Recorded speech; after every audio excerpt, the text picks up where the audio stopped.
Hi, let's talk about treatment of polycystic ovarian syndrome.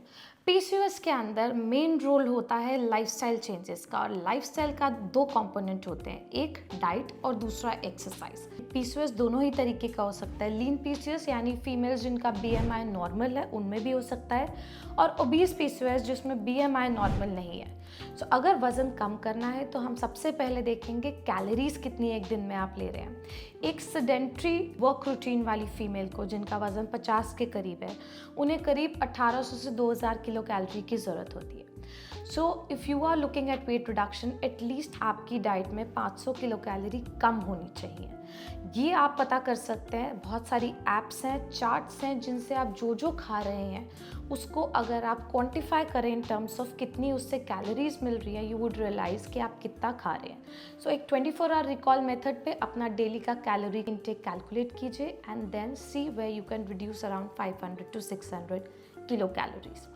Second, regarding composition में important है कि सारे whole grains consume किए जाए, प्रोसेस फूड्स को कम से कम लिया जाए। तो उसमें आप ले सकते हैं किनोआ ले सकते हैं, बार्ले ले सकते हैं, ब्राउन राइस ले सकते हैं, but breads, pasta etcetera should all be reduce.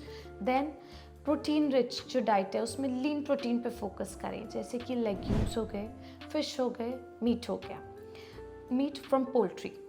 Then nuts, they are an important source of omega fatty acids. They should be a part of your diet. Avocado, seeds, they all help in reducing the oxidative stress. What all you cannot take and you should not take?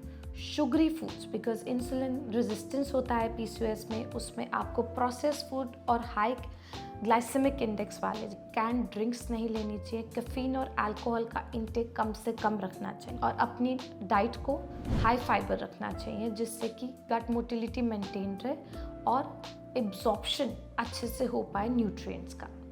Second, now exercise दो तरह की हो सकती है, cardiovascular and strength training.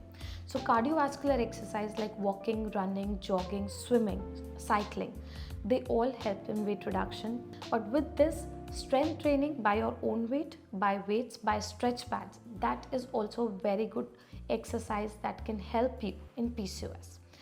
Then the non-medical component, the supplements that needs to be taken in PCOS. Vitamin D supplements, they are very important because इसकी deficiency PCOS की females में देखी गई है और ये body में hormonal regulation में help करता है। Then some micronutrients like manganese हो गया, chromium हो गया, zinc हो गया, जो कुछ supplements में available होते हैं, they should be taken. Then inositols, सबसे कॉमनली हमसे जो पेशेंट्स पूछते हैं होते हैं inositol supplement. So inositol is a good supplement in terms of helping in insulin sensitization, but आजकल ये कुछ पाउडर्स और कैप्सूल्स की और टैबलेट्स की फॉर्म में अवेलेबल होता है। सो आपको कौन सा सॉल्ट लेना चाहिए, कौन सा नहीं, do consult your doctor before taking any such salt. So these lifestyle changes are actually the permanent and the long-term treatment of PCOS. अगर आप ये फॉलो करके अपने BMI को नॉर्मल रख पाते हैं तो आपको और दवाइयों की ज़रूरत नहीं पड़नी चाहिए। फिर भी आपके अगर कोई डाउट्स हैं इसके बारे में तो हमसे ज़रूर पूछिए।